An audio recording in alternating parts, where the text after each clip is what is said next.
Now joining me on the show, Puneet Ahluwalia, who's a Republican political strategist. Puneet, thank you for joining me on the show. The first question, Puneet, on everyone's mind is the fact that Donald Trump has started by speaking of achieving peace through strength. But the big question is, does Donald Trump actually have a strategy or even a roadmap to stop the ongoing wars?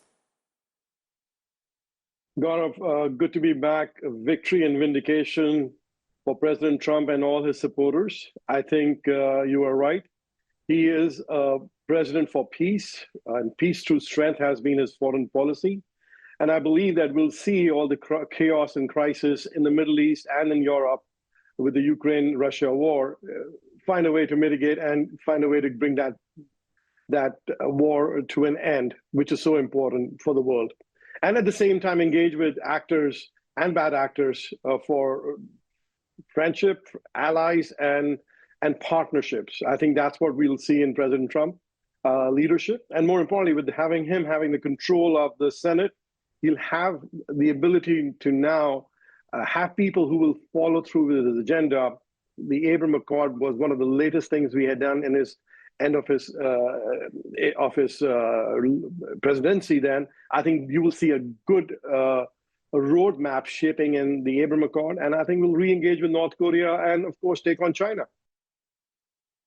Puneet, what's his roadmap for the Russia-Ukraine conflict? He's spoken of stopping wars even before he's entered the White House. I believe he will find a way to find peace, and I think he has a dynamics with President Putin.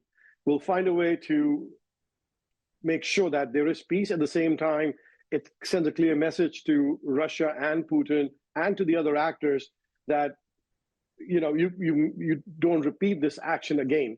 That means that the free world or the democratic world is not to be threatened by bad actors or people after President Trump has served his 4-year term, and we don't have a strong leader in the White House. So I think he's going to put a plan in place which will send a clear message to the bad actors and to the allies, as I said earlier. Puneet Ahluwalia, thank you for joining me on the show.